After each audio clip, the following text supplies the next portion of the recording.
Welcome to Beyond the Scoreboard, the podcast that takes you inside the huddle, beyond the plays, and into the minds of coaches. I'm Perry Black, and each episode will bring you exclusive interviews with coaches from all levels, sharing their stories, strategies, and lessons they've learned along the way. So pull up a seat, let's get beyond the numbers, beyond the highlights, beyond the scoreboard.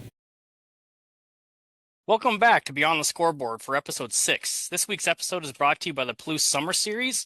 If you're interested in any youth baseball tournaments, please reach out to the director, Scott Parrish. This episode features 4 great youth coaches from around the Northwest: Derrick Draper and Sennett Pierce of Hell's Canyon Sports Cutthroats, Derrick Jennings of New Level, and Josh Bray from the Palouse Cougars, who will be diving into all that is youth baseball. Fellas, how we doing today?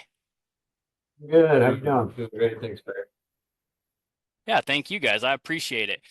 So we're going to kind of have a fun conversation and just kind of a panel style interview today. And I'll be asking each of you some of your own questions. I'll be asking some questions that will involve answers from each one of you. So we're just going to kind of dive into it here. Derrick Jennings, you want to start off, just kind of give us your background and then give us a little bit update on New Level and how you got involved in that. Yeah, so I've been working with Mark Weiss at Puyallup High School doing all their off-season stuff for this is my 18th year now. So we've been working together, got involved in teams in about 2014 with what grew into be EL1 now. And then we broke apart from that and started a New Level in 2017. Just been kind of trucking away with that, Puyallup baseball and, Little League and all those things involved. Awesome. And so has your New Level experience kind of grown, or has you kind of stayed the same? Like, what is your exact role there? I'm one of the owners. I've grown into and been, brought into ownership by all the other guys involved. So kind of worked my way all the way up from the ladder, making $1,000 coaching, in 2014 to, owning, 64 team program right now. So pretty exciting and, kind of been there since day one and still know all my players' names. So Awesome. I'll take anybody up on that challenge. That's cool. All right, Derrick and Sennett, you guys want to give us just kind of an update on your baseball background and then how the Cutthroats started? So grew up, born and raised in Grants Pass, so Southern Oregon, Grants Pass High School. Played ball there and then went over to Oregon Tech and played 4 years there, and then went up to Portland for work. Ended up coaching in my spare time high school for a few years. Had the opportunity to take a team of high school kids to the Dominican Republic, which was quite the experience.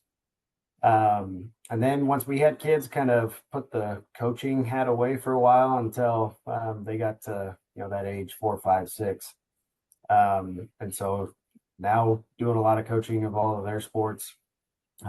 Moved to Lewiston, Idaho here 3 years ago, where Sennett and a couple of others had kind of already started a team, a travel ball team. And then we kind of have grown it into what it is today, which is 5 baseball teams from 10 to 14U, and then 2 softball teams, a 10 and 12U team. So that's where we are today. Awesome. Yeah, my name is Sennett Pierce. Pretty much born and raised in Lewiston, so played at Lewiston High School, played football, basketball, baseball, then played at Lewis Clark State. Then after I got done with that, I coached the Legion Lewis Clark Twins here for about 3 years. Then I did some high school coaching at Soden High School, out where Perry's at, and at Lewiston High School. Also was a football coach at high school for about 3 years. And then I took a 10-year hiatus to medical school and residency, where I did coach. Had kids and moved back, and this is a baseball community. If you know baseball, Lewiston, Idaho is a big baseball community. So there was a lot of opportunities and a lot of people that wanted to start programs. So we kind of got that going, and I think that was about 5 years ago that the Cutthroats started. And then we kind of migrated into Hell's Canyon Cutthroats. But yeah, like Derrick said, 7 teams now, and it's a fantastic small community, but it's been really exciting. So I like the way it's going, and we got a lot of great support. So it's been a good deal. Awesome. And Josh, you want to give us kind of your update and the Palouse Cougars and then your background? Yeah, I grew up here in Pullman, Washington, and then I played football, basketball, baseball growing up. Ended up playing JUCO basketball down in San Diego. Went to Oregon State. Ended up not playing there, but came back with the family, kind of got into coach. I've been coaching high school football over the last 9 years and middle school basketball this year and AAU basketball. And so Palouse Cougars kind of started as an idea probably about 7 years ago with Scott Parrish and Evan Hecker up here that just didn't quite take off. And we tried to revamp it and it didn't work. And then I kind of got a hold of it and we started with just one team when we were 10. And going into the fall, going into a actually played down there in Lewiston with the Cutthroats and the Outlaws. And then there was a need for travel ball up here that nobody was doing anything.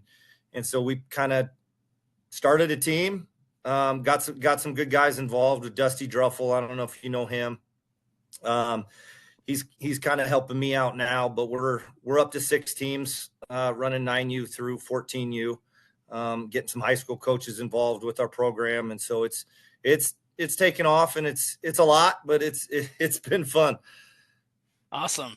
Well, thanks guys. And obviously all you do for youth baseball is impressive. And, everybody in the community, which every community you're in is very grateful for all of that. But I think this kind of a good segue into talking about how youth baseball's evolved a little bit. I think all of us are probably in the same boat where you grew up and you played Little League and then you did All-Stars and then you probably went to Babe Ruth and then Legion and all that kind of stuff. And that path seems to be kind of taking a back seat now. I'm not sure if that's good, bad, or indifferent, but I want to kind of talk about the experiences that you have right now with your organizations and then the experiences that you had. Kind of how is it different? Derrick, we'll kind of start with you, Jennings. Well, I mean, for me, obviously, we met this summer in the Little League run, running a big organization and doing what I've done for so long. There was always that kind of, hey, why are we going to support the Little League when we compete? And like, why do our players go do it? And so, spending about 8-9 years in that mindset and then really transitioning once I had my son to, 9U going, well, let's find out why we don't support Little League and signing him up and getting involved and totally investing myself in it. So the last 4 years, we've had 45 to 50 new level players play South Hill Little League in our community. I'm highly supportive of it. All 13 players in the Little League World Series this year were new level kids. So it's something that, we've kind of embraced. And so we've been able to mirror that, childhood experience, playing with your community, playing with your friends, and getting to chase that environment for my kid, selfishly because, I have a 38,000 square foot facility and, availability to help these kids get to a next level and coach them and spend time and invest. Like, we were able to reach that, but it's just so hard in trying to create that partnership with people and get them to understand that, like, hey, we are trying to do this for the kids, and trying to offer them opportunities while not feeling like it's hijacking a league or, like we're taking over something. It's been a fine line. It's been tough, ups and downs, but in the long run, the kids, got to enjoy it. And it's been better than my baseball run when I was coming up. I didn't get to do that, right? So I just say, hey, I coached my kid in the Little League World Series this year, and it's all downhill from here, right? Right. Well, and I think that, coming from kind of the high school coach aspect of it I think it's really important that kids have some sort of relationship with who they're going to play with in high school. I think that's really important, because building chemistry when you're 15, 16, 17 is a little bit more difficult than when you're 10 and 12 and you're just messing around, kind of having fun. I think we're kind of losing that, which is why some high school programs haven't been able to sustain the success they've had in previous years. There's been kind of perennial powers, especially in the state of Washington, that haven't been able to keep that sustainment because they have players playing all over the place. And then all of a sudden they meet up with, say some random travel ball team, and then they like that situation better. So then those kids move communities and all that kind of stuff. So kind of has put a different layer into it as a high school coach, thinking of it that way. But obviously the baseball players nowadays are a little bit different than probably when we grew up. And I think that's a good thing. But you like look at last year, the state championship with Puyallup and Richland, and you know what I mean? Like Richland, great team and able to come Yeah, together where, on paper, a team like Puyallup who's got 7, 8 D1 guys and top players in the country would be, but in baseball, yeah, you got to win the game, and compete and, it evens a lot of things out. And that's what's beautiful about this sport, is that those kids who all play for each other are able to go take down, the juggernaut or whatever people want to label them. But that's baseball, and that's what makes it beautiful. And that's where it's, important for those community things to exist. Otherwise, you're just throwing random kids out on a field and, that's why you get what we get today in the society that we live in, right? yeah. That's a great point. The Richland Puyallup one. I was actually at a coach's clinic talking to Richland's coach, and he attributes a lot of that to what good little league program that they have. Because they're good from the minors level of all stars all the way up. I mean, I don't think you guys played them in the state tournament. I think they got kind of upset a little bit early on than they should have, but I mean, they were very competitive there too. And I imagine that group will be pretty good when they get a little bit older. And then the year before, I think at one point they won the 10U and 12U state tournament. So yeah, that's a community that's a really good example where they still are all kind of all in little league. And then, Puyallup, I think might be a little bit different. I think they might, I'm not sure. I don't want to don't quote me on that. We haven't been until the last couple of years where I've had a big hand in it, and Yeah. we've really been committed to it. And I'm staying involved and staying in the board, even though my kids, moved along. I'm big involved in Bonnie Lake right now and Bellevue National, and really trying to help grow these programs and understand that there is a place for Little League in the select world, and they need to value each other, right? Yeah. And there's ways to do that. Yeah. So trying to help grow it so we can compete with Richland and stuff like that. Otherwise, they'll bomb away. Yeah, absolutely. And the Cutthroats and the Palouse Cougars, obviously I have a little bit more of a understanding of how those programs operate. We just are in such a different community than, Puyallup, Seattle, that kind of stuff. So obviously our baseball is going to look different and function differently. Josh, this question is for you. Like, how do you kind of handle your kids probably not having the ability to really specialize? Pullman's not going to have a bunch of one sport athletes. So how have you kind of balanced coaching your kids in multiple sports? And I know the Palouse Cougars, that organization has a basketball part of it component too, don't they? Yeah, it's definitely a balancing act. We're deep into AAU right now. We got our 7th and 8th grade and 4th grade, 3rd grade, I think all qualified for state. So that starts in March. And so we've started baseball at the beginning of this month. We just kind of haven't had a facility. We just don't have the things to do the winter programs in the past.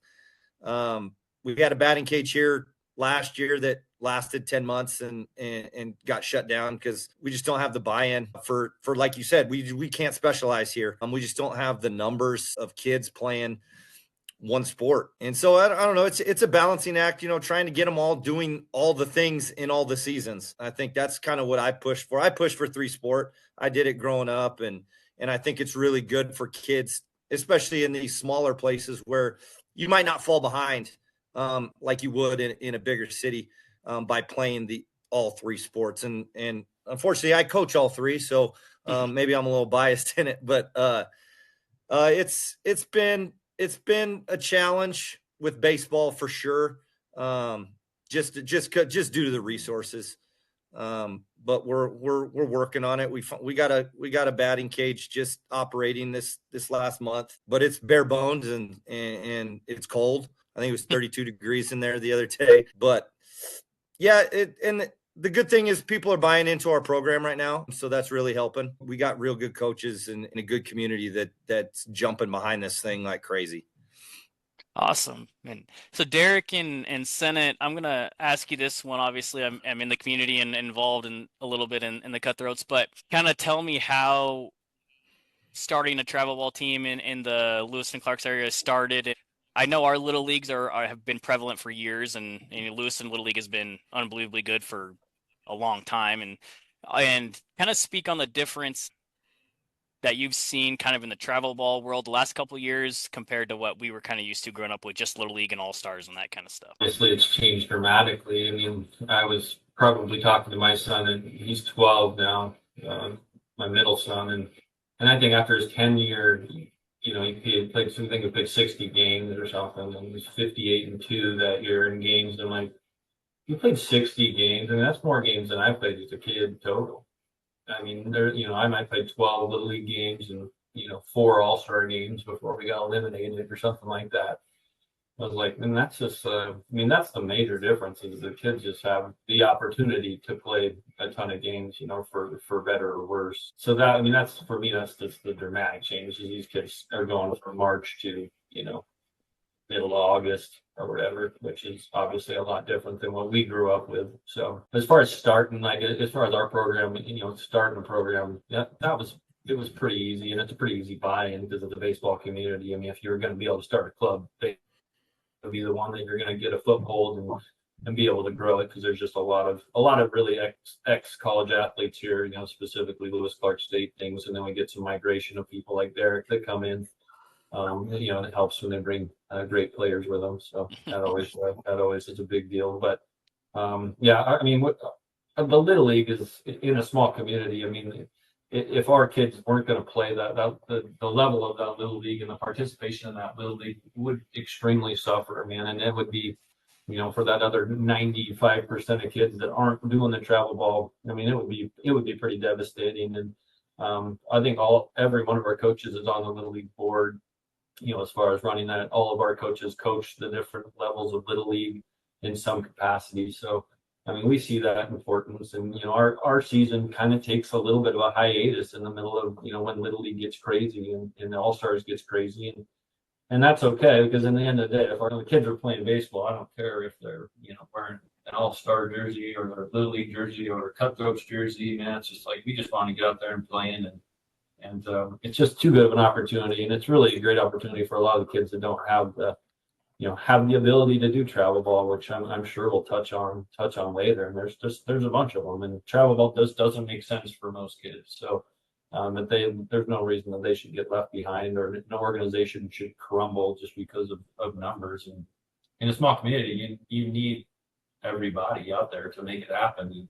You know, even without a lot of our coaches, these leagues wouldn't happen if we wouldn't have coaches. And so, you know, they definitely understand our role in the community and the importance of balancing that and sacrificing what we might want to do as a club, which would probably be a lot more beneficial. I know we can all agree, like, we're going to go play more high quality games and, you know, do what's right or feels right anyway. Yeah. You know?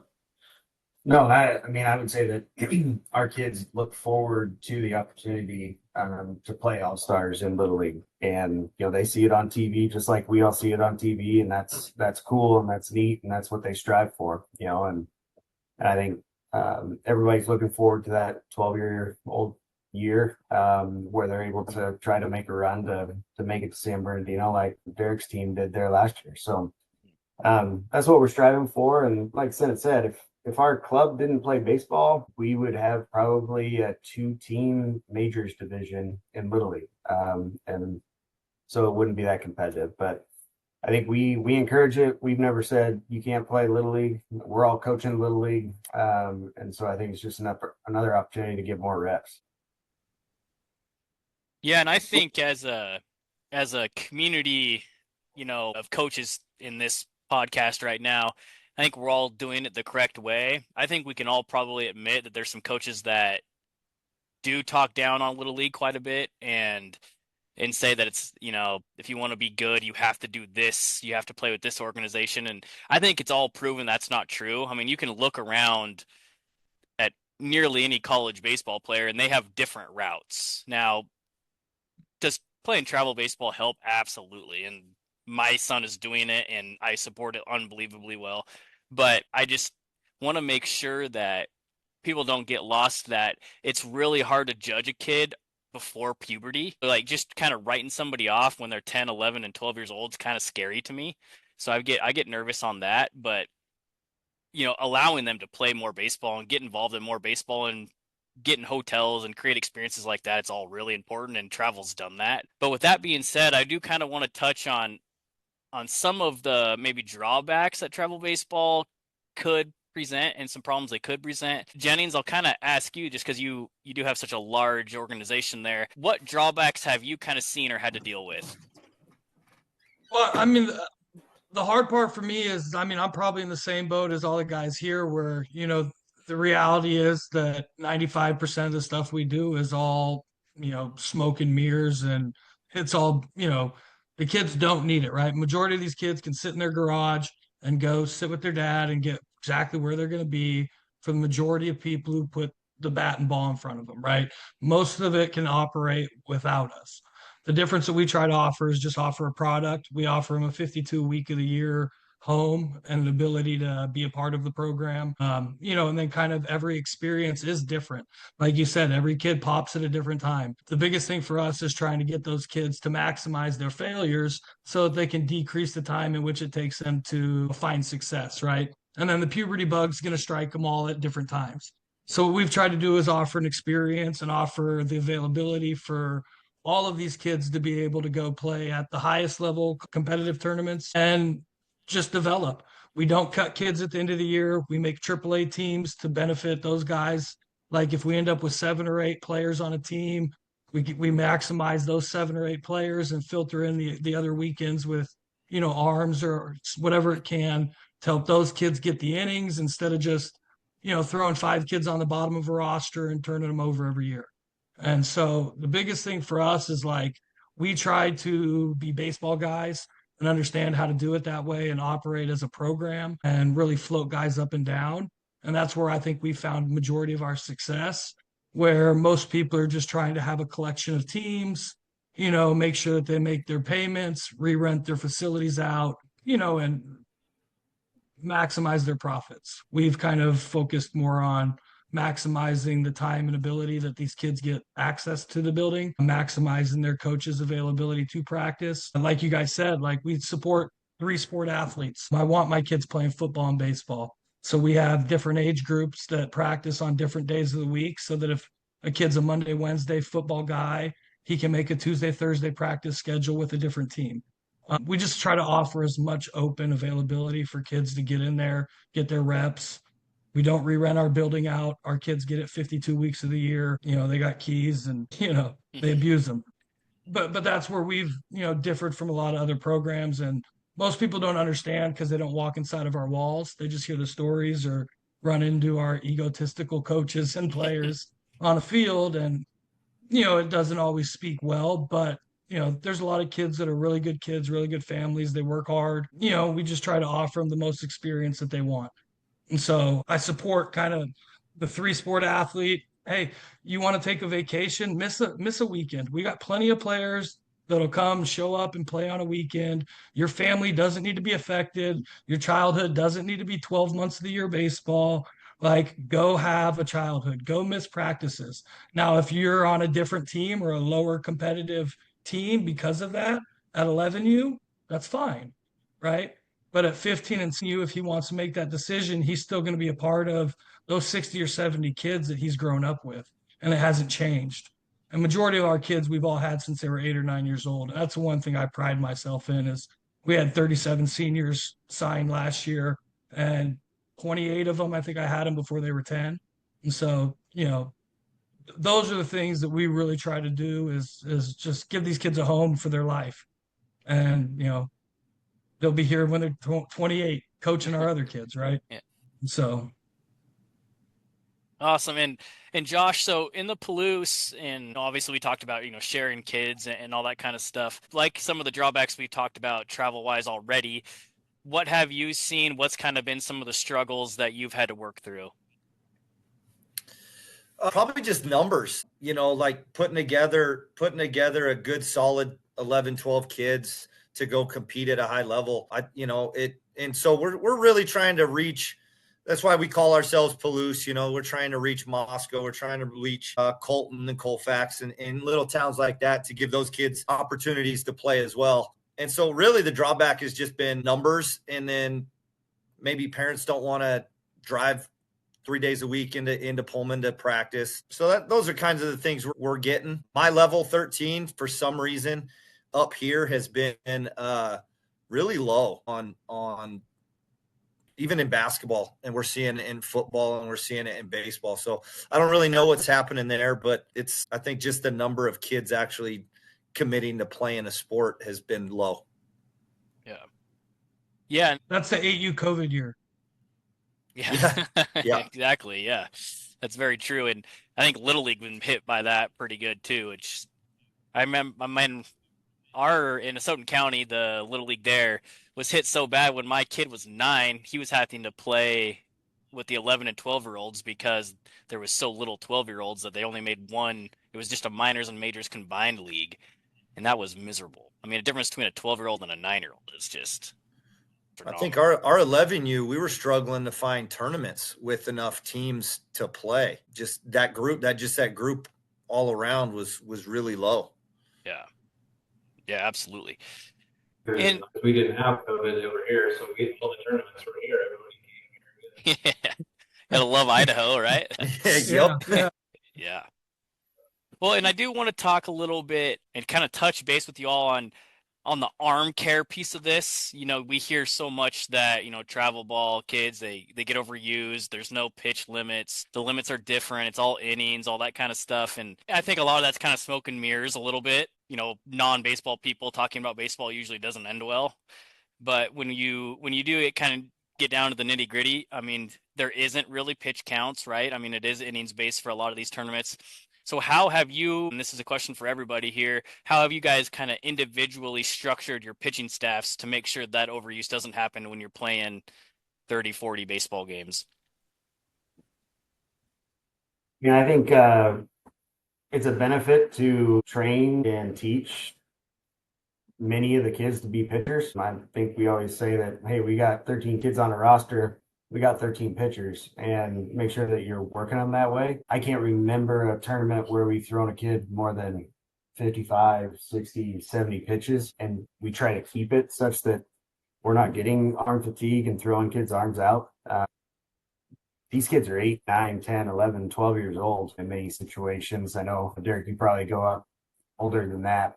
There's no reason to burn out an arm at 8 to 12 years old when they got a lot of baseball ahead of them. And so we try to make sure that we're keeping that in mind from a pitch count perspective, but also, working to strengthen that rotator cuff and doing the arm workouts and the band workouts and things like that. And I think it's something that we could definitely continue to improve on as well and put more focus on. But it is something that we want to make sure that we're not the coach that threw out a kid's arm. Yeah.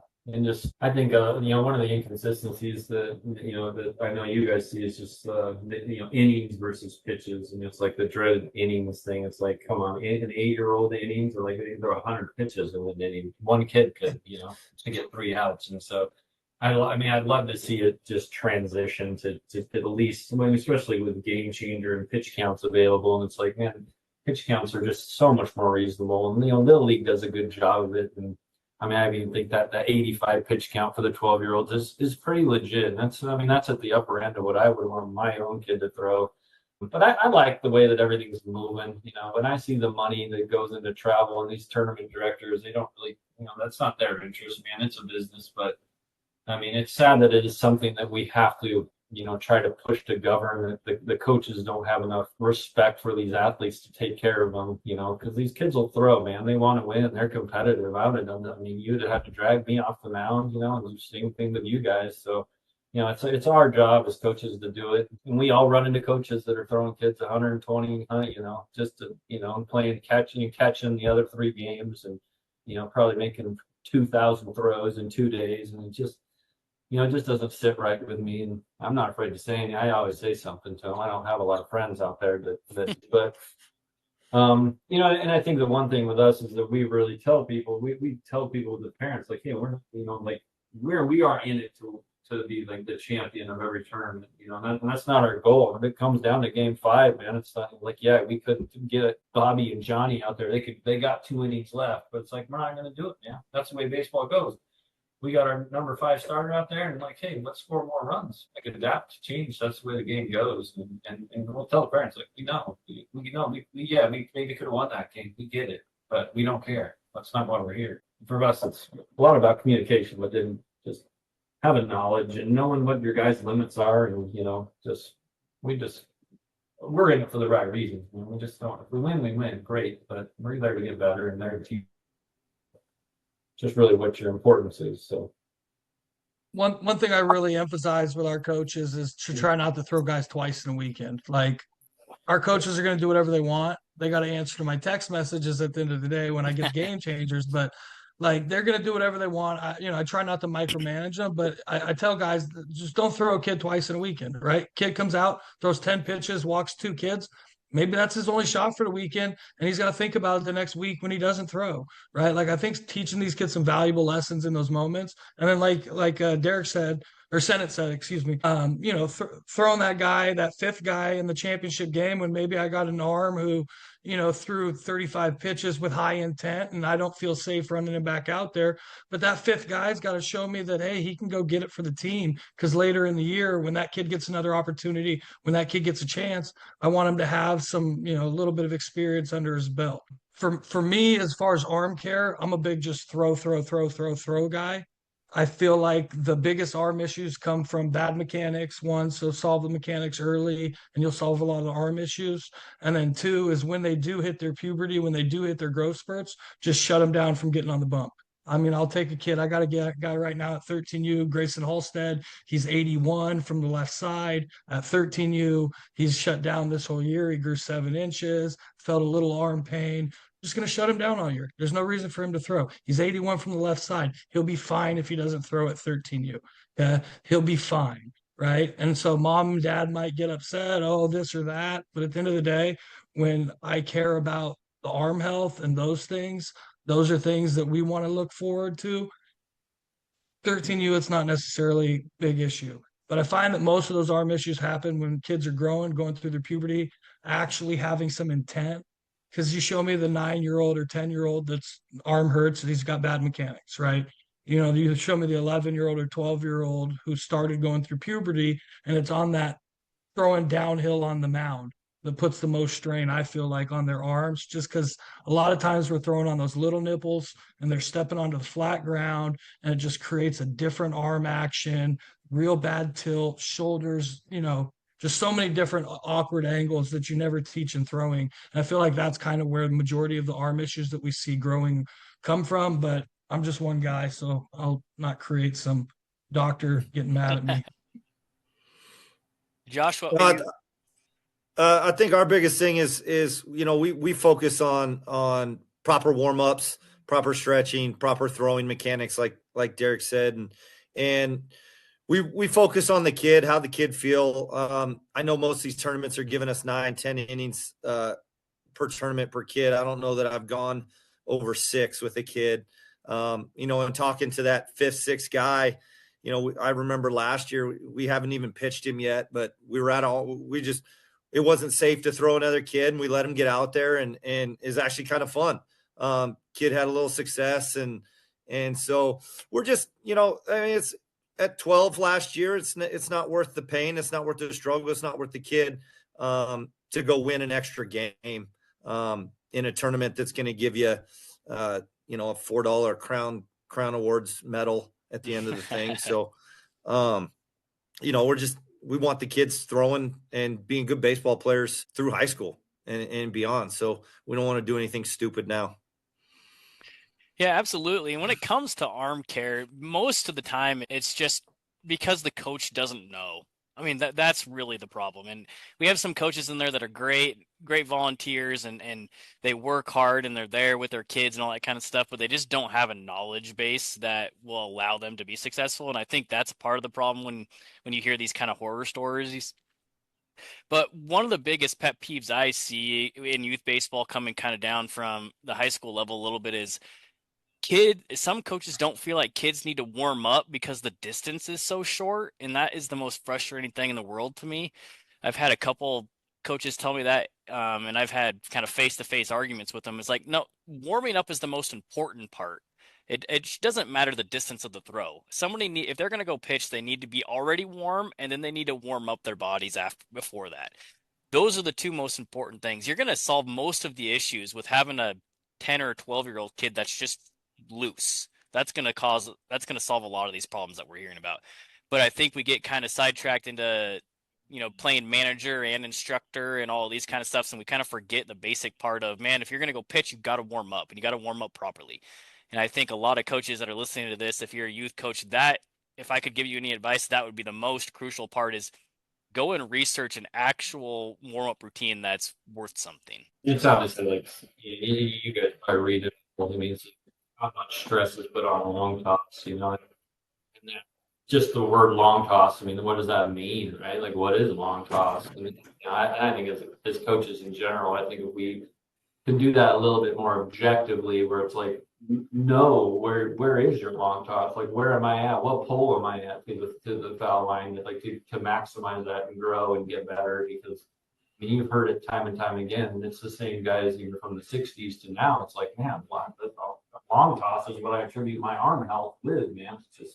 It's so important and it's so easy to do. We're already out there playing catch and we stretch it out, and we don't do a good enough job. Derrick and I don't, of like making sure that that's consistent, but it's something that, we definitely could be better at. I'm sure you guys agree. It's just like, it could be something that we could monitor and then make sure that, and it's going to help the kids' arms get stronger and grow. But just the fact that we just let them go out there and play a long toss without real Pacific Northwest baseball.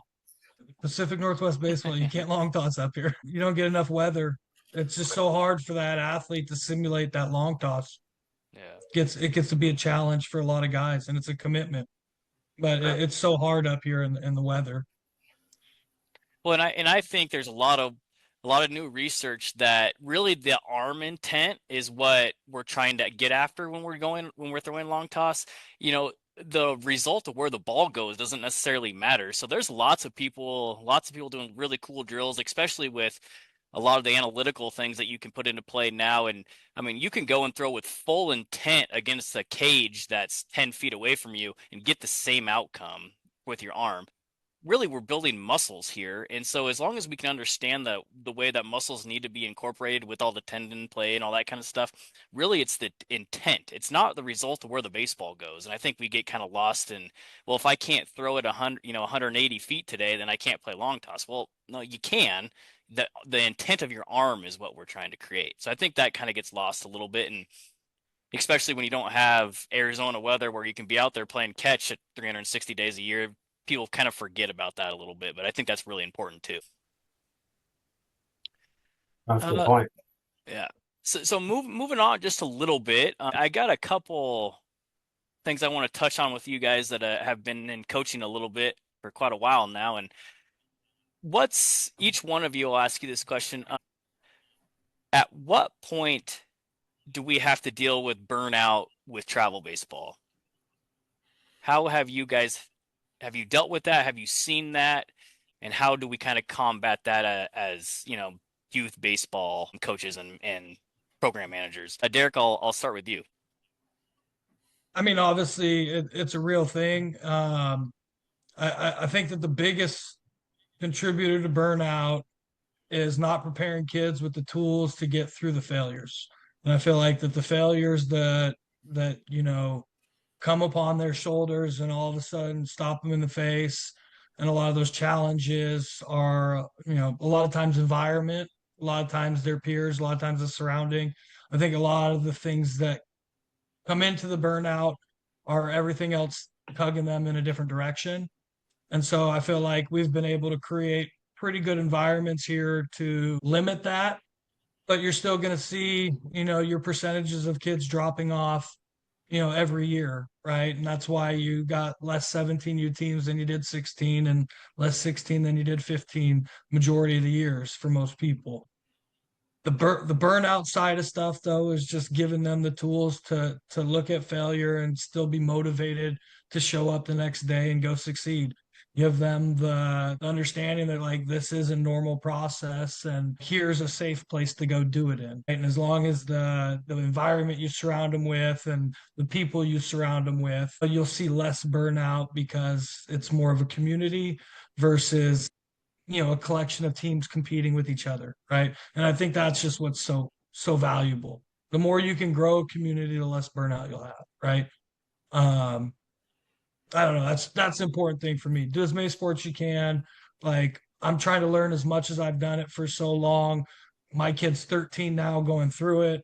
He plays football, plays basketball at the school. Like, he's doing everything. Like, we missed a bunch of off-season stuff this year because he had other stuff going on. Like, it's okay. we'll get there. You'll be fine, right?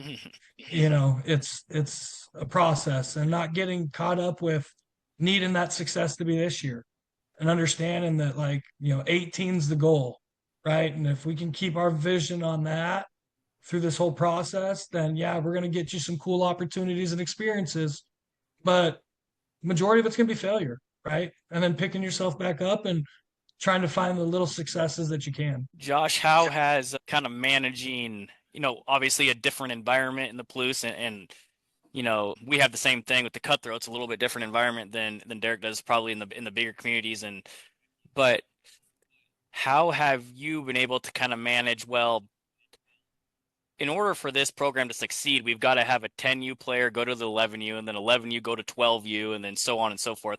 How has that gone for you? How has those transitions been?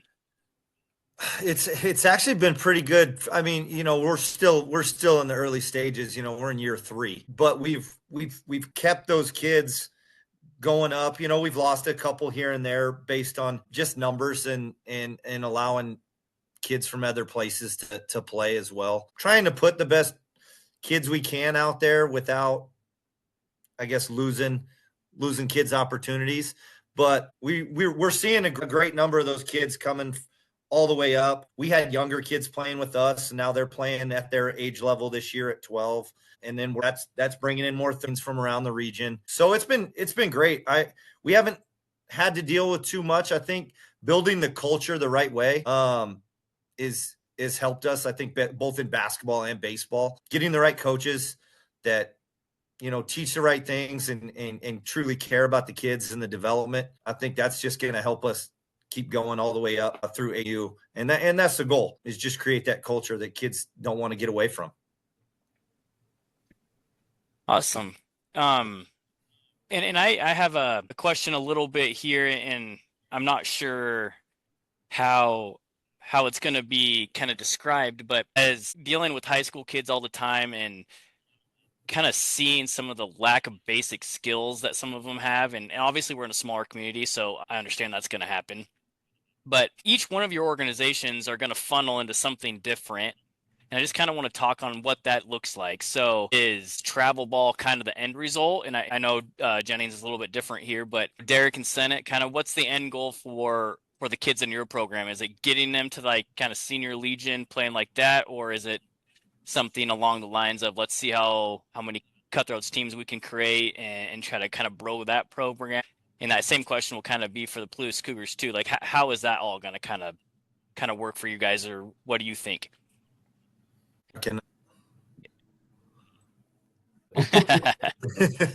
Yeah. So biggest thing for us is we really are trying to transition kids into being varsity athletes. That's kind of where it is. We have a handful of kids that are probably going to exceed that, but a bulk of what we have, that's a reasonable expectation. We look, because there's nothing wrong with a great varsity baseball player, and like there's a small percentage, man, that are going to push and be competitive at the next level, and it's a completely reasonable goal. And if that's a kid's goal, it's like that's fantastic. But that expectation where we're trying to drive our kids is like, hey, we're prepping for you to be at this level and to play at this level and make decisions and compete at that level. At least for right now. Obviously, there's kids that you push hard. They're different kids, and their talents are a little bit different. But as a group, I mean, that's kind of what we're shooting for. But as far as like the growth of the program, like right now, our program is just naturally growing from the back end, just because kids are coming up, and we've had the opportunity to have a lot of success and a lot of participation. So, and we're in a small community. It's like, it's not like there's 7 options. There's a couple options. So that people, it's not, I don't want to say it's a super hard choice for them, but it's just having a program that's keeps the kids fun. Kind of like Derrick was saying on burnout. Kids want to have fun, and it requires good coaches to have dynamic practices and make those practices exciting, make the games exciting, lower the pressure. Pressure kills kids, man, and pressure takes fun away. Is pressure necessary? Yeah, but teaching the kids how to handle it, and then just having coaches that are coming together, are organized, and can show the kids, hey, you're getting better at this. This is your skill. You're getting better. Let's find different ways to make you better at that. And they like to see themselves have success or even just get better at a skill. It keeps them coming back and they're hungry. But the burnout level, like we talked about, is different on every kid. Like, I don't think I could burn my kid out. I got other kids, and you see them get burnt out, and so it's not. It's 1 through 12. The level of burnout on these kids is completely different, probably based on the stress they put on themselves or the parents put stress on them. So that's a tough one to manage. But I mean, the way that we try to do it is like make the practices different, make the drills different, have fun, and just because that's going to keep kids coming back, or 95% of the kids coming back anyway. But yeah. Well, I think it's a lot about the positive environment, and if you can keep it positive, even when there's failure involved, I think that helps tremendously with burnout and them wanting to improve and move through that barrier that they just hit. Yeah, and Josh, you want to real quick talk a little bit on, I know there's a pretty good and successful Legion program in the Palouse, and kind of how do you think the Cougars and your guys' Legion teams, are they going to mesh? Is it going to be two different types of kids playing with those each of those programs? Have there been any communication or kind of guess with the Legion programs on how that might work? Yeah, I don't want to name names here. That relationship is it's in the future. We got the right guys pushing for us to kind of work together.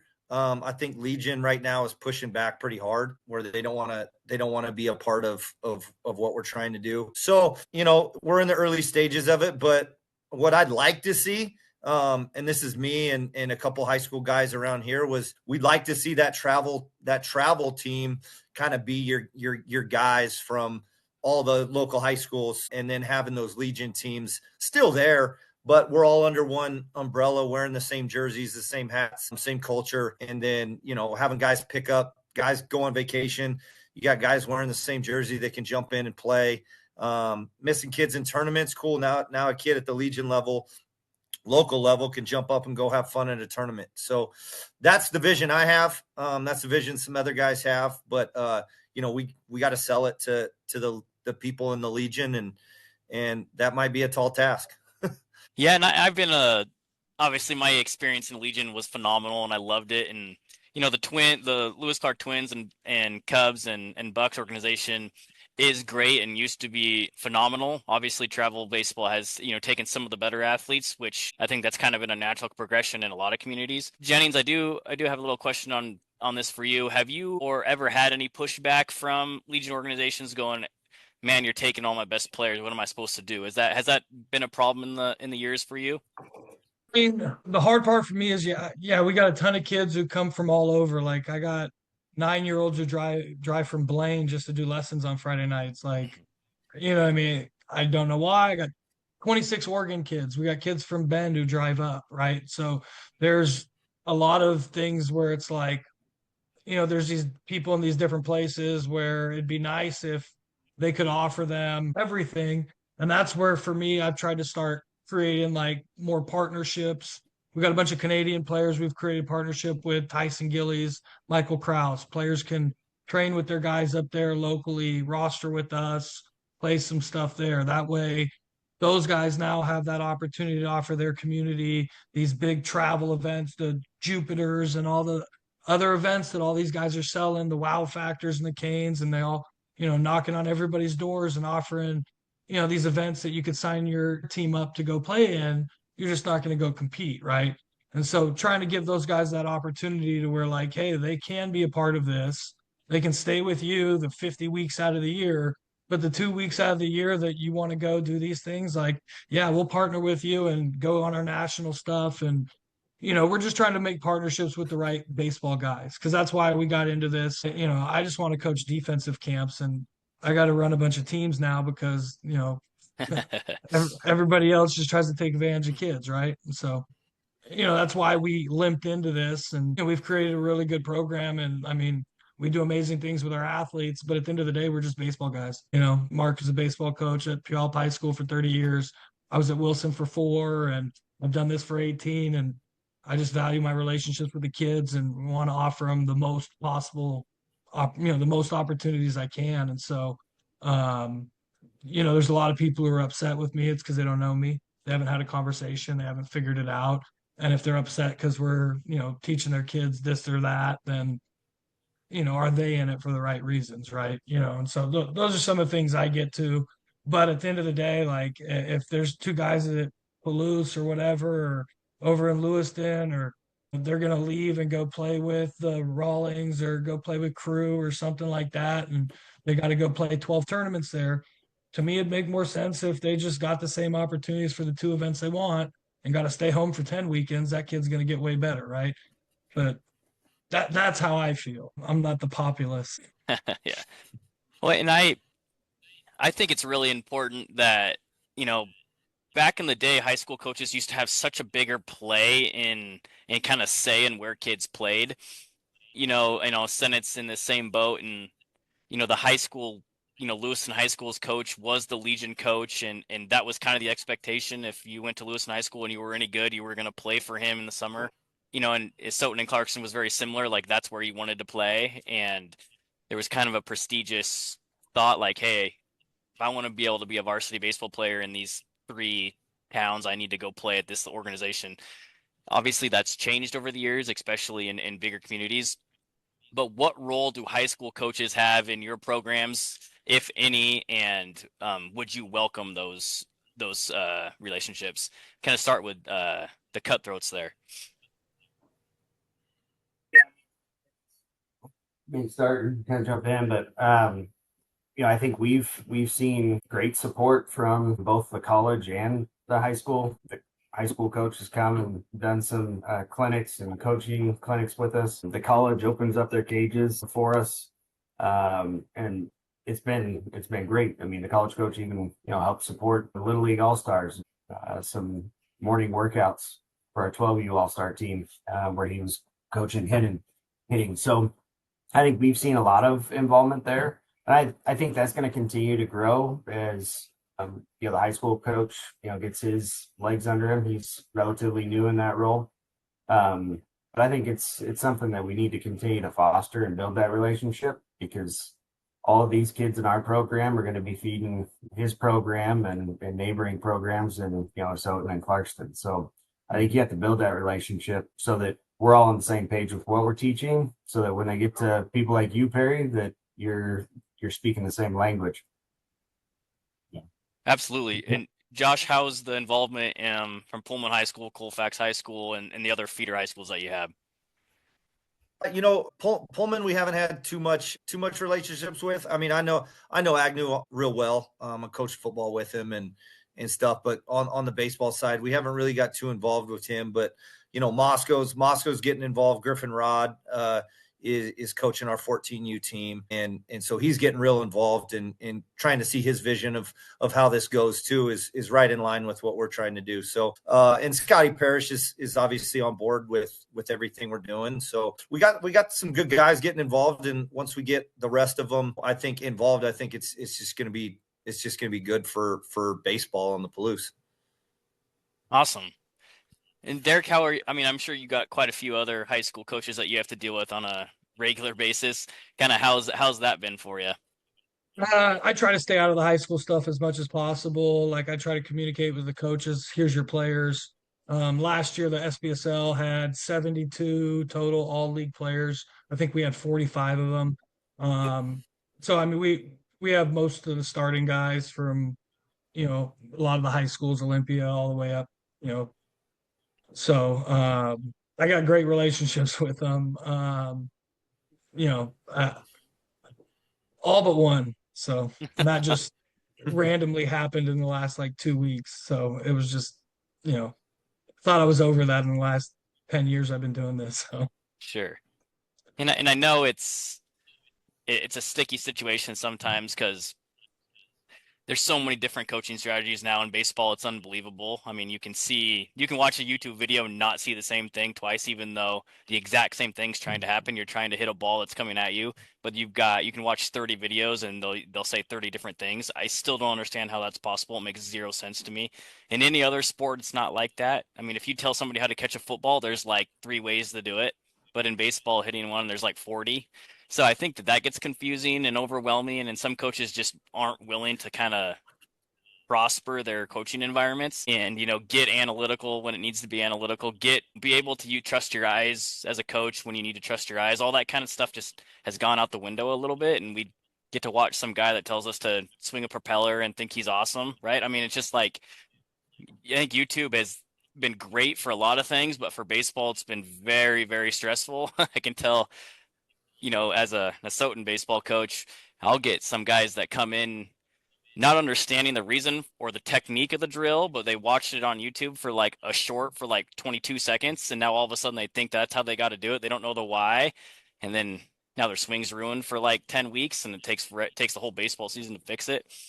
I have a theory on that. I feel like 95% of YouTube videos get through because they're the wrong things being taught. Yeah. And people let them get through just because that way, like, then I'm the only guy who knows how to really teach to do the right thing. Yeah. Right. Because if you actually were teaching the right stuff online, you would see players that, progressively got better at certain positions or whatever you're teaching. There would be improvement from the younger ages all the way up. And you would be able to say, hey, this is what I have. Here's on paper. Here's my athletes that I've produced. And you would be able to prove that. You know what I mean? And nobody can. So I just always laugh at it. It's like I got the starting shortstop and second baseman for Trotsky national team right now. You know what I mean? It's like they both train with me though. Yeah. Well, and I think that's pretty interesting that you say that, especially coming from a guy that has their hand in a larger kind of program there. Because, coming up when we were growing up, baseball was so different, right? It was kind of like let your athleticism kind of grow a little bit. And then when you got to the varsity level or you got to maybe junior college or bigger than that, that's kind of when you got super structured and super analytical and there were certain drills you had to do. But before that, it was kind of like, let me just hit the baseball. Like, let me just throw it. And I want to get your guys' perspective on how important do you think that is again? Like, at what point do we let athleticism take over, or does it have to be in the confines of a box and you have to do it this way? Let's say, Josh, how do you kind of take on that role a little bit? Like, it's kind of the question between just allowing kids to get reps or making sure that you're constantly teaching. How do you kind of balance that? I think the biggest thing that I do and what our coaches are doing at least at my level right now is we're trying to make them fall in love with the fundamentals, because I think the athleticism will take over if they're great at the fundamentals. And so if we can just rep that and again, the biggest thing is why, right? Like I preach the why in everything I coach. So if they understand why they're doing it and why the fundamentals are great, then the harder stuff becomes easy.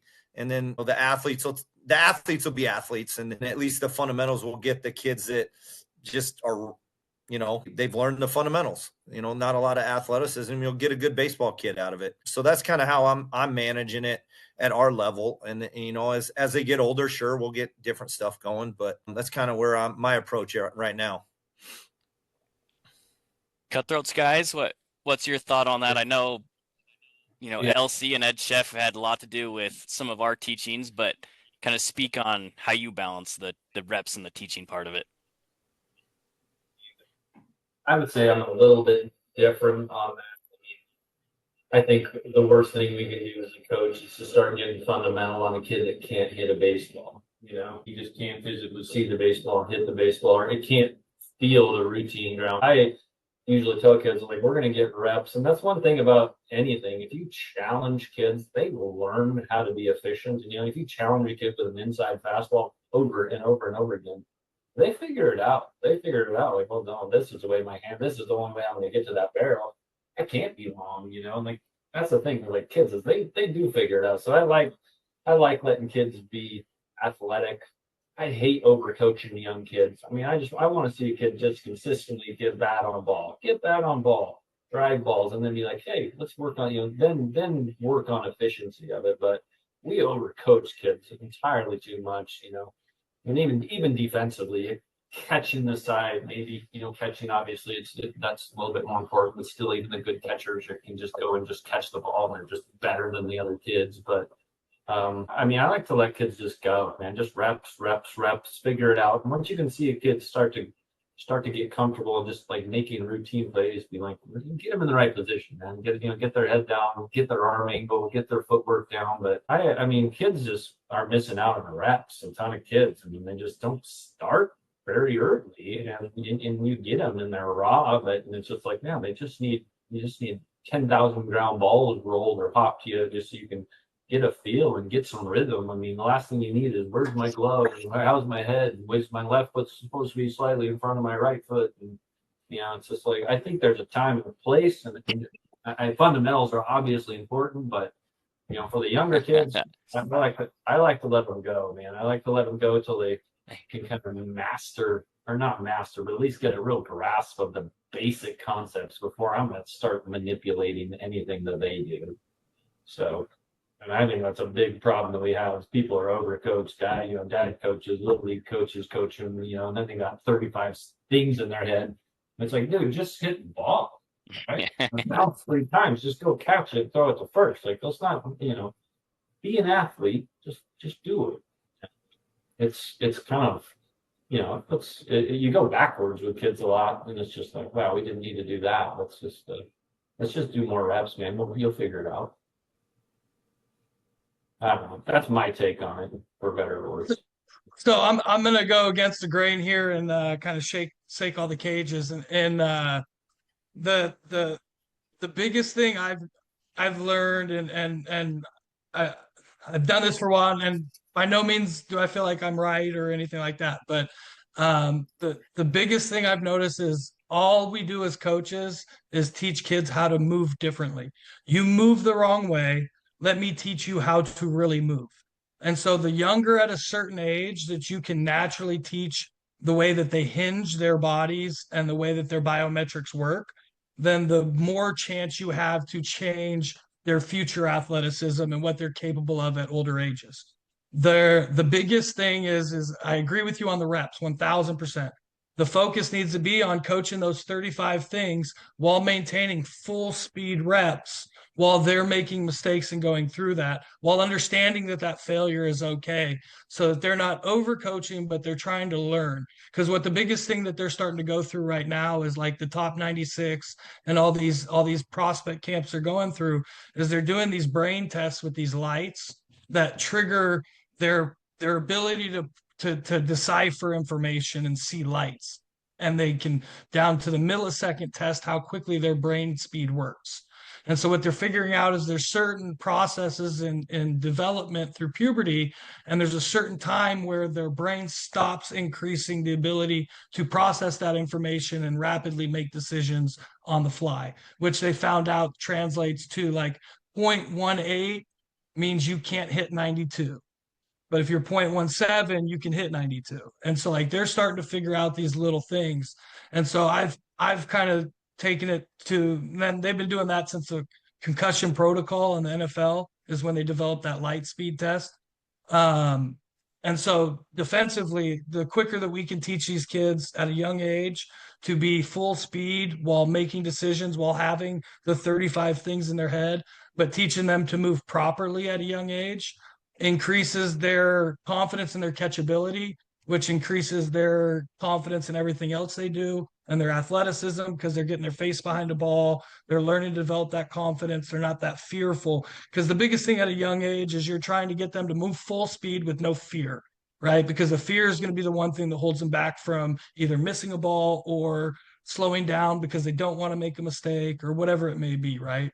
And so that, for me, is the key to making sure that these kids are developing into athletes, so that at 12 and 13, you can teach them, the right movement. But if you have them so far caught up on what they feel like is the right movement, you will never get them back at 13 or 14, if that makes sense. And so I feel like that's the biggest thing that we've been able to unlock with a lot of our athletes. And that's why I have 7 shortstops. Right now, we're ranked top 20 in the country at their age groups, is they're athletes. And maybe they don't survive at shortstop, but we have 7 arms at Puyallup High School right now that are 90 plus. And it's just, starting to see kind of what we've had now for 10, 12 years, and seeing what the athletes have developed by quantity. in one town is kind of like, you know what I mean? It's like, I don't know, not trying to say I'm right or anything, but there's a lot of really good shortstops from Puyallup, Washington, and they all didn't move there. Right. Well, and I'm glad that you said that, but I do. I'm not saying you're contradicting yourself at all, Derek, but I do got a question for you because I watched Yeah, like pretty much all of your little league hitters, and they all had tremendously different sequences to them, and all of correct. them were really, really good. So how does balancing letting, like I said, how does balancing let them be athletes and let them look different rather than kind of going to the old school, it needs to look like this? Because I wouldn't say that any of your kids looked the same. Because everybody's biometrics are different. But if we're trying to arrive at 10 different train stations, whether you're going by train, plane, or automobile, right? Like, you still got to get to the same place. And so if you're letting them arrive in certain places, there's still guys who get long. There's still guys who throw from here. There's still guys who do different things, right? But their bodies, for the most part, move in athletic enough ways to where they're capable of making up for they're just young, pubescent inefficiencies and uncoordination, right? Right. Like they're capable of making up for those mistakes with their athleticism, where majority of kids, have a tough time doing that. Sure. And I think this conversation needs to happen, across all of youth baseball because I think we can all agree there isn't one way to do it. Because what we forget that all of this doesn't take into account the mental makeup of somebody. And if you have really good mental makeup, it can contribute to your success a lot more than maybe being the most athletic person. Because we know baseball's hard and you're going to suck at it anyway 95% of the time. So if you can suck at it but be really, really, really mentally strong, you're going to go farther. I will go to my grave believing that. And I think a lot of scouts agree with that statement. I think that's why they don't. I mean, yes, a lot of the showcases and baseball Northwest and all that kind of stuff are awesome. But until you get in front of somebody, you're never really going to know how good they are. 92 isn't the same. 92 and 88 aren't the same. A guy who's mentally strong at 88 could outperform the guy that's 92 all day. And I assume that that's kind of common knowledge. But we get so caught up on the numbers sometimes that we need to understand that they're playing baseball and getting managed against their weaknesses. So what they do great doesn't always matter. Like I'm in the scouting department when it comes to a high school coach. All I'm going to do is look at what you can't do well. I don't really care what you do well. Does that make sense? And I think as you get higher levels, that gets worse and worse and worse. So if you can hit a ball 400 feet but can't hit a curveball, good job, dude. Like it doesn't really matter. And so I think the mental makeup of somebody is just as important. And I think you can't create high level mental makeup without getting them reps and allowing them to fail. Got to get in the fire. Yeah. Well, with that all being said, I'm going to ask each one of you this question. I'm going to start with Josh. Josh, if you could change anything in youth baseball, what would it be? Oh, man, if I could change anything in youth baseball, I guess that's a tough question for me because with youth, we're 3 years in, and I'm the opposite of Derrick here. He's been around for a hot minute. So I guess just the pressure of baseball, the pressure of greatness. At 11, 10, 12, 13, like I guess I would change that. You got to play at certain places to be great. So that's probably it for me. Cutthroats guys, what about you? I would piggyback on what Josh mentioned. I think we're putting athletes in higher pressure situations earlier than ever before. I mean, I don't think any of us could honestly say that we played at the competitive level like these kids are doing these days when we were their age. But I think on top of that pressure situation and the opportunities that they're having, I would say that it's more of the parental pressures that are being applied in a lot of cases that make it a pressure cooker, focusing more on kind of attitude, effort, those sorts of things, as opposed to the outcomes.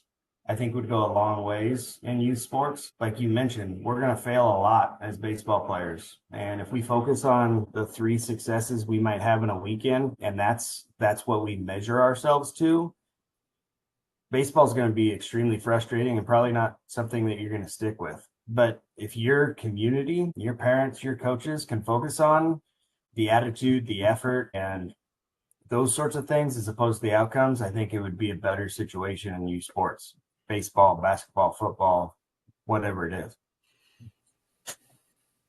I'm gonna say cost. I hate that tournaments cost so much and hotels cost so much and bats cost so much. I mean, and I just think it's ridiculous, for average people to expect them to have to, to be able to afford this just to be able to get their kid on the field is ridiculous. And there's no reason 2 teams can't play and coaches can't umpire. Like, come on, man. Catchers call it. Catchers call it. That's what we do. Yeah. Learn how to call a game, catcher.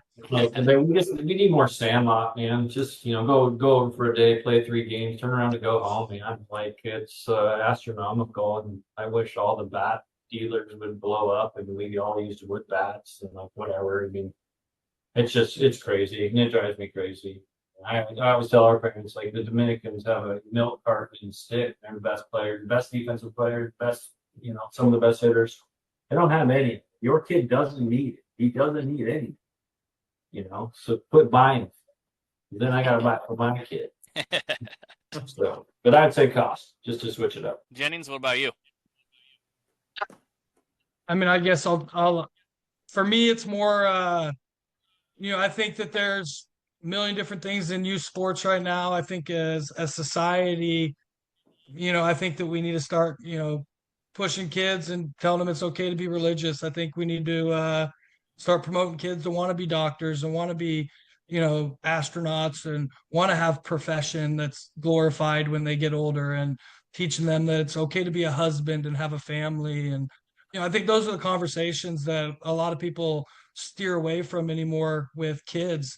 And what we offer becomes the only thing that they have to fall back on. And there is no hope for what they want to grow up to be as a police officer or whatever job that they might want to be, or whether it be, okay with loving Jesus and being able to say that, or, wanting to be a father. I just don't think we do enough of that anymore. And these pressures that, we attribute to youth sports and all these other things go hand in hand with the things we're stealing from a lot of the kids. And not so much probably where you guys live, but where I'm at in the bigger city and going through the school stuff and everything. There's a lot of morals that are lost and not a part of society anymore that I think we should really bring back. And that's kind of what I try to promote, even though it's not very, very looked at positively anymore. I was just going to say, Perry, I think that's a good point. And I think part of youth sports is there's so much emphasis on, the parents are putting in this money and we're traveling and we're buying the equipment and we're staying in hotels, that like the end of the rainbow is some, college scholarship. And that becomes the pressure, right? What do you want to be when you grow up? Well, a professional baseball player. Okay, well, let's put in the effort such that you can do that. And that, a lot of times you can put in the effort and you're still not going to be, the Major League Baseball player, right? And you can travel to all the tournaments and play every weekend and you still might not get that college scholarship. And so again, going back to attitude and effort, Derrick, I like what you said there is, hey, there's life after baseball. And at this point, you get to pick baseball. At some point, baseball gets to pick you. And that time comes at different points for people. But you got to have something after baseball to look forward to that you can fall back on. Yeah, absolutely. And I agree with all of that. Being an educator and being a teacher, I get firsthand on what that kind of looks like nowadays. Even from when I first started 7 years ago, it's drastic how different it is in the public school system. And good, bad, or indifferent, something has to change. And I think everybody's kind of understanding that at this point. But if we're going to pretend like we don't have those same problems in youth sports, that would be dumb. Like, we have people in it for the wrong reasons. And when you're in it for the wrong reasons, usually morals go away faster. So getting people back in it that are doing it for the right reasons, that have moral compasses and all that kind of stuff. And that's one of the reasons that for the longest time I was such a proponent of Legion baseball, is because there is a code of conduct. Like, you do have to live up to something or you don't get to play, like that kind of stuff. I've since kind of changed my ways a little bit there, but I do still believe in keeping kids to a moral and ethical life is important, and I don't want that to get lost in youth sports, because if you can't do it in a quote unquote non-stressful environment on a baseball field or a basketball field or something, how are you going to do it when God gives you a real issue to deal with? Like, how is that going to come up in your life? So I agree with you. I agree with all of you on that's a big issue, and I hope that our society can find a way that to kind of push morals and ethics again. Just to try to change directions a little bit, then we'll kind of wrap up here in a few minutes. But there is a monkey in the room, and we all have to talk about it in youth sports, is the monetary value. I mean, there's so many people that are getting pushed out of baseball because they can't afford it. Families can't afford it. If you're poor, that shouldn't mean that you can't play baseball. And I think we all agree there, and I think probably society does as well. But it's become a really large business, and whether we want to agree with it or not, that's kind of the face of it right now. Each one of your programs are different and are going to cost different, and we all understand that. But kind of what have you guys done specifically to kind of combat that and just speak on the cost? I know we've kind of touched on it a little bit, but right now you have NBA players going on and talking and having people ask them, well, why didn't you play baseball growing up? And the number one answer is no, not that it's boring, not that they don't like it. It's my parents couldn't afford it. And that's scary. I mean, the best athletes in the world saying that they can't play baseball, they can't afford it's a problem. So I'd like to kind of get your guys' insight on that a little bit. Derrick, why don't you start? Yeah, obviously, I mean, it's $4,500 a year for kids to play with our program. We try to give them what they pay for, and give them as much time and space available. Kids who can't afford that, though, we work with. I mean, we're big enough now to where, like, we can take care of families that need to be taken care of, and we've created some different fundraising and scholarship opportunities so we can go through there and take care of them that way. We've created opportunities for kids to come in and work and invest in what they need and what they want, and trying to have them, do those things. They come in, run camps, coach younger kids. We've tried to create an environment where it kind of limits, you know, the kids who really can't afford it versus the kids who aren't willing to work for it. And I think there is a fine line where some kids, can't afford it, but also don't really want it. It's just mom wanting to push them into that direction. Where I think Little League and those other things are great opportunities for that. So it's hard finding that fine line of, like, what do you invest in and take shots in. Hometown Nine is a program that the Seattle Mariners run also, where they run a lot of fundraising and do stuff for IPOC athletes. And so that's a really good program for a lot of athletes who might not have opportunities, who might be, Black, Indigenous, person of color. And, they take care of all of their sports from 8th grade all the way through. So there's different programs that we've looked into and really partnered with and tried to help out the tribals, the tribal casinos out here. They donate money to some of these families. So we've built a lot of bridges so that the limit is not as much, but you're always going to have your handful of families that really can't get into it, don't have the right conversations, don't pick up the phone and just ask, right? People who don't ask, you never know. And I think that's the biggest issue is, it's hard and prideful for people to really let that guard down and say, hey, can you take care of my kid? But, just like you guys do, I'm sure you find ways to make it work. Josh, how about you? How does that kind of impacted the Palouse area? Yeah, we kind of, how we handle our money is we try to keep it as low as possible. Again, we don't have resources that we have to pay for at this point. So what drives the cost really is kind of what Sennett talked about, was the cost of tournaments. I mean, some of these are $900 a tournament. And so right there, you're taking 11 kids and each kid's paying 70 to $80 just to go. And so that's kind of where we cut our values. we try to make it as low as possible. You pay for your tournaments that you play in, and obviously we got practice time and things like that. But we do fundraising. We got earmark money that sits there for scholarship stuff for the kids. But like Derrick said, some people don't ask for it. So we haven't had to use it this year, but it's there. And we got people willing to give money for that kind of stuff. And it's just the kids that maybe can't afford it don't ask for it either. But maybe we can do better at promoting that. But I also don't want to promote people just taking. So Yeah. I mean, our program's obviously different than Derrick's program, where you got a $38,000 square foot facility and 64 teams. We don't have a facility, so the kids aren't paying for the facility and access to it. Our dues are $575 to $700, ranging from 10U to 14U, and really that comes down to, like you guys mentioned, cost of tournaments, field use, uniforms, and hats. I mean, that's really what it comes down to. Our coaches aren't paid.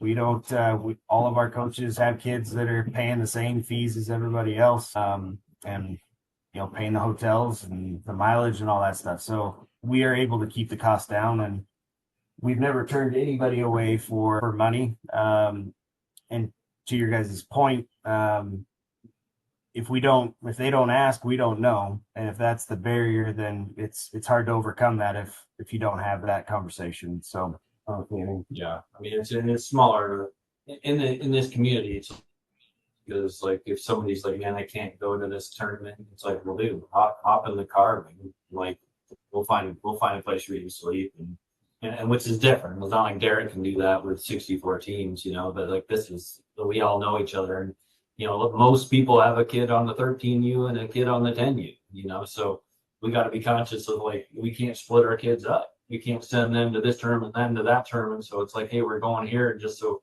they have, we're not splitting parents, and all of a sudden then you have 2 hotel rooms. And so, we have to be, there's just a lot of logistics that you guys all know, but it's just trying to keep those costs down. And, we're not going to go play 14 tournaments, and you see, some teams do that.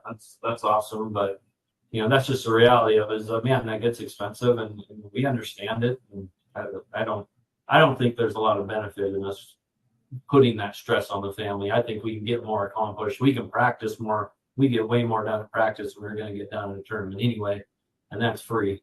So, I mean, that's always the kind of way we look at it. And once you get a program with multiple teams, we can scrimmage each other, and it's probably some of the best baseball we played before, even without going to a tournament. So why are we wasting this money to go do stuff? It's like, is that experience really worth the stress it puts on a family?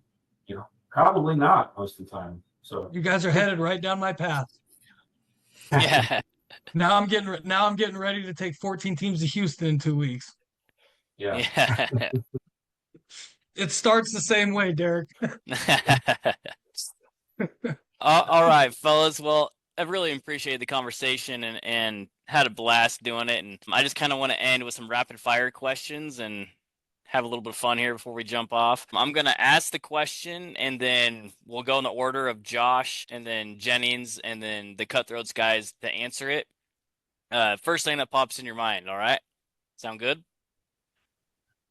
Okay, here we go. So, Josh, favorite baseball movie? Sandlot. Go ahead, Jennings. Oh, okay, Major League. Okay, favorite MLB team? Josh. Orioles. Twins. Nice. Favorite position to play, baseball-wise? Josh. Center field. Shortstop. Shortstop. Third base. Nice. Pine tar or batting gloves? Batting gloves. Gotta have the drip. Both. Wait, you played at LC. How's that possible? Well, we only got one at LC. Can't take the time to take 2 off when you get on base. Biggest baseball superstition? For me, I always got to have the same drink. I was always 17 steps off the back left corner, second base. That was my base. Same breakfast before every game. Me, it's the chalk lines, man. I can't stand when people step on the chalk lines when they're running out there. Like, I would break an ankle jumping over the thing before I would step on it. And I cringe when people would do it. So, yeah, that's part of mine. Would you rather hit 400 for a season or have a 1 ERA? I'd rather hit. Hit. Hit 400. You're hitting 400, you're playing every day, not throwing every fifth day. You can make a lot of money with a 1 ERA and not playing very much. Favorite MLB player in today's game? Adley Rutschman. Levi Jordan. I'm gonna go with Rutschman as well. Orioles. Go Beavs. Bobby Witt. Favorite MLB player ever? Mine was Ken Griffey Jr. Nomar Garciaparra. That's tough. I always love watching Tony Gwynn. Describe baseball in one word. Frustrating. Life. Failures. Bipolar. All right, last one. Your favorite walk-up song? It'd be anything by AC/DC. Oh, DJ by Lil Wayne. Magic stick. Have no idea. Or some Guns N' Roses. Awesome.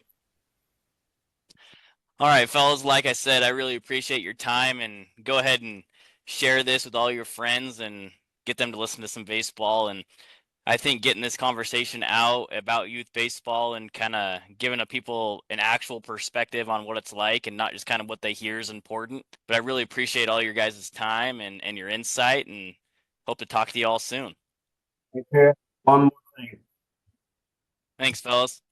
Hey, Perry. Thank you. Yeah, what's up? One more thing. I would be remiss without mentioning kind of all of the things that go on behind the coaching. Sure, we get to be the faces and coach the kids, but setting up all the hotels and getting into all of the tournaments and looking up the tournaments and dealing with questions from parents and uniforms and all that stuff. My wife, Kendall, Mandy, and some others that have been instrumental in that. And Derrick, I don't know how you do it with 60-14. I do it all too.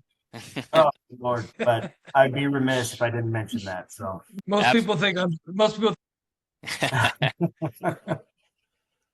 You got Barry. some magic dust, I'm sure, somewhere around there. I enjoy what I do. Yeah. I enjoy it. We got to all get together and find a place to play each other sometime. I think that would be awesome. I'm open. Yep. All right, guys. Once again, thanks a lot, and we'll talk to you later. Take care, All right, gentlemen. appreciate you. Good talking to you guys. Pleasure. Yeah, peace out. That's a wrap for this episode of Beyond the Scoreboard. A big thank you to our guests today for sharing their insights, stories, and wisdom from the world of coaching. If you enjoyed the conversation, don't forget to subscribe, rate, and review us wherever you get your podcasts. It helps us reach more listeners like you who are passionate about the game and the people who make it happen. Follow us on all the socials for updates and behind-the-scenes content. And as always, join us next time as we continue to go beyond the stats, beyond the sidelines, beyond the scoreboard.